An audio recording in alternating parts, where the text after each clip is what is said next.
Hi friends, welcome back to our YouTube channel. మీరు చూస్తున్నారు master TV. నేను మీ విజయ్ కుమార్. తెలంగాణలో కొలువుల భర్తీ జరిగేది ఇప్పుడు ప్రస్తుతం ఉన్నటువంటి ప్రధానమైనటువంటి నోటిఫికేషన్ల మీద ఈ వీడియోలో పూర్తి వివరంగా తెలుసుకునేటటువంటి ప్రయత్నం అయితే చేద్దాం. వీడియోని ప్రతి ఒక్కరూ దయచేసి లైక్ చేయండి. ఈ యొక్క వీడియోని మీ ఫ్రెండ్స్ అందరికీ కూడా వాట్సాప్ గ్రూపులలో షేర్ చేయండి. తెలంగాణ పబ్లిక్ సర్వీస్ కమిషన్ దగ్గర ఉన్నటువంటి నోటిఫికేషన్లలో అతిపెద్ద నోటిఫికేషన్ గ్రూప్ 4 కానీ, అలాగే జేఎల్ జూనియర్ లెక్చరర్కి సంబంధించినటువంటి నోటిఫికేషన్ కావచ్చు, హాస్టల్ వార్డెన్ ఎస్డబ్ల్యూఓ కావచ్చు, డిఏఓ కావచ్చు, అలాగే చూసినట్లయితే ఉపాధ్యాయ నియామకాలకు సంబంధించి డిఎస్సి నోటిఫికేషన్ కావచ్చు. వీటన్నిటికీ సంబంధించినటువంటి నియామకాలు ఎప్పటి వరకు పూర్తి కావచ్చు? మరి ఇప్పుడు ప్రతి ఒక్క సగటు నిరుద్యోగి యొక్క ఆలోచన ఇది అని చెప్పవచ్చు. ఎందుకంటే మేము వీటి వెనకాల పడి ఇప్పటికే మరి చాలా సంవత్సరాల సమయం వృధా చేసుకున్నామని. ఫర్ ఎగ్జాంపుల్, గత రాష్ట్ర ప్రభుత్వ పాలనలో మరి ఎలాంటి నోటిఫికేషన్ లేకుండా 7 సంవత్సరాల కాలాన్ని మేము వృధా చేసుకున్నాము. నోటిఫికేషన్ వచ్చిన తర్వాత ఇప్పటికే 2 సంవత్సరాల సమయం అయితే అయిపోయింది. టోటల్గా మా యొక్క కెరియర్లో మరి 9 సంవత్సరాల సమయాన్ని మేము వృధా చేసుకున్నాము. మరి మరి పెళ్లి చేసుకునేటటువంటి వయసు వచ్చింది, వయసు కూడా వెళ్ళిపోయింది. ఇటు జాబు కొలువు రాక, అటు మరి పెళ్ళి కాక మా యొక్క జీవితం ఏంటి అంటూ చాలామంది మిత్రులు కూడా కామెంట్ చేస్తున్నారు. అది కూడా నిజమే. ఎందుకంటే పోయిన సమయం మళ్ళీ తిరిగి రాదు. కాబట్టి ఏంటి అసలు ఇప్పుడున్నటువంటి పరిస్థితుల్లో ఏ నోటిఫికేషన్ ఎలాంటి పరిస్థితుల్లో ఉంది, ఎప్పటి వరకు పూర్తి కావచ్చు ఏంటనేటటువంటి విషయాన్ని ఈ వీడియోలో తెలుసుకుందామండి. ఇక ఈ యొక్క పోస్టులను ఫిలప్ చేసేటప్పుడు బ్యాక్లాగ్ లేకుండా భర్తీ చేయాలని చెప్పేసి మళ్ళీ పదే కోరుకుంటున్నామండి.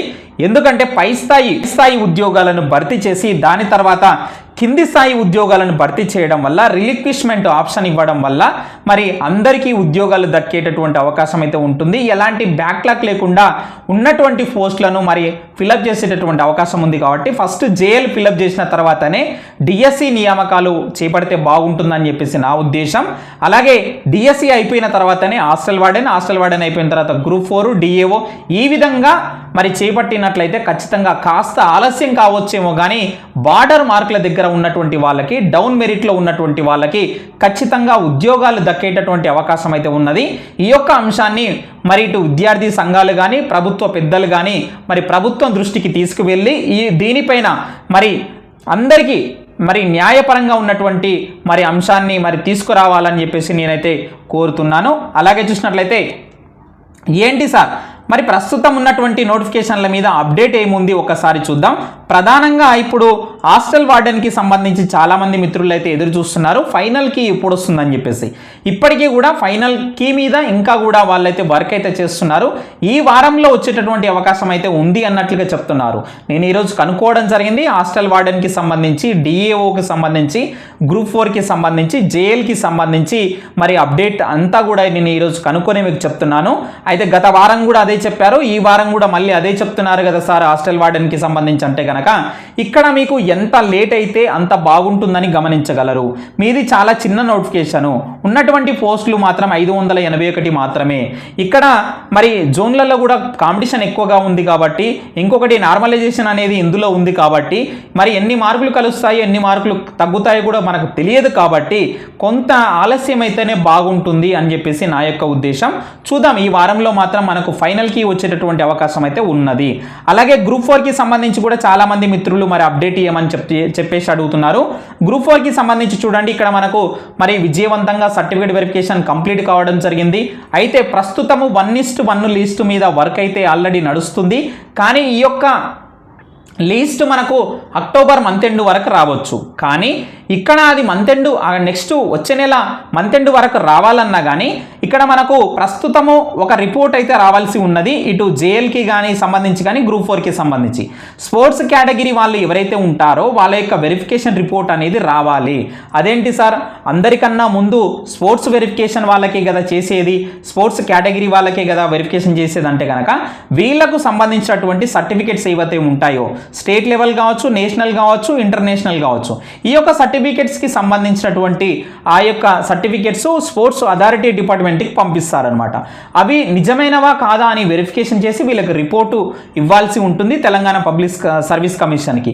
ఇంకా కూడా జేఎల్కి సంబంధించి కానీ గ్రూప్ 4కి సంబంధించి మరి ఇందులో రిపోర్ట్ అయితే రాలేదు. అందువల్ల ఈ యొక్క 1:1 లిస్ట్ కొంత మనకు అంటే ఇది వచ్చిన తర్వాతనే ఇంకా వేగంగా ప్రక్రియ అనేది ముందుకు వెళ్ళేటటువంటి అవకాశం అయితే ఉన్నది. జేఎల్కి సంబంధించి కూడా సేమ్ అప్డేట్ అని ఇక్కడ గమనించగలరు. ఓకేనా? సో మేబీ ఈ రెండు కూడా వచ్చే నెల మంత్ ఎండ్ లోపు మనకు 1:1 లిస్ట్ అయితే జేఎల్కి సంబంధించి గ్రూప్ 4కి సంబంధించి అక్టోబర్ మంత్ ఎండ్లో మనము అయితే ఎక్స్పెక్ట్ చేయొచ్చు. అయితే ఒక స్పోర్ట్స్ కేటగిరీకి సంబంధించినటువంటి వెరిఫికేషన్ రిపోర్ట్ తెప్పించుకోవడం కోసమే 3 నుంచి 4 నెలల సమయం పడతాయి. ఇది ఎప్పుడో అయిపోయిందండి స్పోర్ట్స్ కేటగిరీ వెరిఫికేషన్. 3 నుంచి 4 నెలల సమయం పడితే మరి నెక్స్ట్ నోటిఫికేషన్ల పరిస్థితి ఏంటి, మరి ఎప్పుడు ముందుకు వెళ్తుంది ఏందని చెప్పేసి చాలా మంది నిరుద్యోగులు అయితే మరి ఇక్కడ అడుగుతున్నటువంటి సిచ్యువేషన్ అయితే ఉన్నది. ఇక నెక్స్ట్ చూసినట్లయితే డిఎస్సి యొక్క నియామకాలు ఎప్పటి వరకు పూర్తి అవుతాయి? చూడండి, డిసెంబర్ వరకు పూర్తయ్యేటటువంటి అవకాశం అయితే కనిపిస్తుంది. అయితే ఇక్కడ జిఆర్ఎల్ ఎప్పుడు వస్తుందని చెప్పేసి ఒకటి ప్రధానంగా ఒక ప్రశ్న అయితే చాలా మంది అడుగుతున్నారు. జిఆర్ఎల్ మాత్రం సెప్టెంబర్ 30వ తారీఖు లోపు ఎప్పుడైనా రావచ్చు అని చెప్పేసి చెప్తున్నారు. అయితే ఇక్కడ రివైజ్డ్ ఫైనల్ కీ అనేది ఇస్తారా లేదా అనేది మరొక డౌట్. రివైజ్డ్ ఫైనల్ కీ ఇవ్వకపోతుండొచ్చు, 99% అయితే రాదండి రివైజ్డ్ ఫైనల్ కీ. కాకపోతే బ్లండర్ మిస్టేక్స్ ఏవైతే ఉన్నాయో, ఏవైతే 59 ప్రశ్నలకు సంబంధించి ఫైనల్ కీలో కూడా మరి తప్పులు ఉన్నాయని చెప్పేసి అభ్యంతరాలు వ్యక్తం చేశారు అభ్యర్థులు. వాటిపైన నిపుణుల కమిటీ ఆల్రెడీ మరి వర్క్ చేస్తున్నారు. అంటే బ్లండర్ మిస్టేక్స్ ఏవైతే ఉన్నాయో వాటిని మాత్రం మరి ఖచ్చితంగా వాటికి మాత్రం మార్కులు కలిపి డైరెక్ట్గా మరి ఏ సెషన్లో అయితే మార్కులు కలపాల్సి ఉన్నదో వాళ్ళకి మార్కులు కలిపి మరి జిఆర్ఎల్లోనే ఆ యొక్క మార్కులు ఇచ్చేటటువంటి అవకాశం అయితే కనిపిస్తుంది.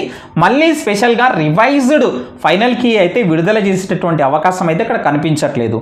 జిఆర్ఎల్ కూడా మనకి ఇక్కడ చూడండి, మనకు జిల్లా వైజ్గా అలాగే సబ్జెక్టు వైజ్గా మనకు తర్వాత మీడియం వైజ్గా ఈ విధంగా మరి జిఆర్ఎల్ అన్నీ కూడా రకరకాలుగా తయారు చేయాల్సి ఉంటుంది. కాబట్టి ఖచ్చితంగా మంత్ ఎండ్ వరకు అయితే సమయం తీసుకునేటటువంటి అవకాశం అయితే ఉన్నది. అయితే డిసెంబర్ వరకు ఖచ్చితంగా ఈ యొక్క నియామకాలన్నీ కూడా పూర్తయ్యేటటువంటి అవకాశం అయితే ఉన్నది. డిసెంబర్ 9వ తారీఖు సోనియా గాంధీ బర్త్డే రోజున మరి నేనైతే గెస్ చేస్తున్నాను, ఇది అఫిషియల్గా కాదండి. సో మరి గ్రూప్ 4 అభ్యర్థులకు కానీ డిఎస్సి అభ్యర్థులకు కానీ అలాగే చూసినట్లయితే జేఎల్ కానీ హాస్టల్ వార్డెన్ అండ్ డిఏఓ వీళ్ళందరికీ కూడా అదే రోజున నియామక పత్రాలు మరి ఇచ్చి 35,000 ఉద్యోగాలను భర్తీ చేసేటటువంటి అవకాశం అయితే కనిపిస్తుంది అన్నట్లుగా మనకున్నటువంటి సమాచారం. ఇక హాస్టల్ వార్డెన్ అండ్ డిఏఓ ఈ రెండింటికి సంబంధించి ఒకేసారి ఫైనల్ కి వస్తాయి అని చెప్పేసి టీఎస్పీఎస్సీ వర్గాలు అయితే చెప్తున్నాయి అన్నమాట. రెండింటికి సంబంధించి ఒకే రోజు ఖచ్చితంగా ఒకేసారి మేము ఫైనల్కి ఇస్తామని చెప్పేసి చెప్తున్నారు. సో మరి ఈ నోటిఫికేషన్లు అన్నిటికీ సంబంధించి మరి ఇంత సమయం తీసుకుంటే కనుక రాబోయేటటువంటి జాబ్ క్యాలెండర్లో ఉన్నటువంటి పోస్టులకు సంబంధించి మరి ఎంత సమయం పడుతుంది, మేము మరి ఫలితం అనేది తొందరగా తేలకపోతే కనుక మరి వచ్చేటటువంటి నోటిఫికేషన్ల మీద మేము ఏ విధంగా ఫోకస్ చేయాలి అని చెప్పేసి ప్రతి ఒక్క నిరుద్యోగి అయితే ఇక్కడ అడుగుతున్నారు. సో మరి ఇప్పటికైనా సరే తెలంగాణ పబ్లిక్ సర్వీస్ కమిషన్ ఇటు రాష్ట్ర ప్రభుత్వం మరి వేగంగా ఈ యొక్క నియామకాలు అనేవి పూర్తి చేయవలసిందిగా కోరుకుంటూ వీడియోని తప్పకుండా లైక్ చేసి వెళ్ళండి. Thank you very much.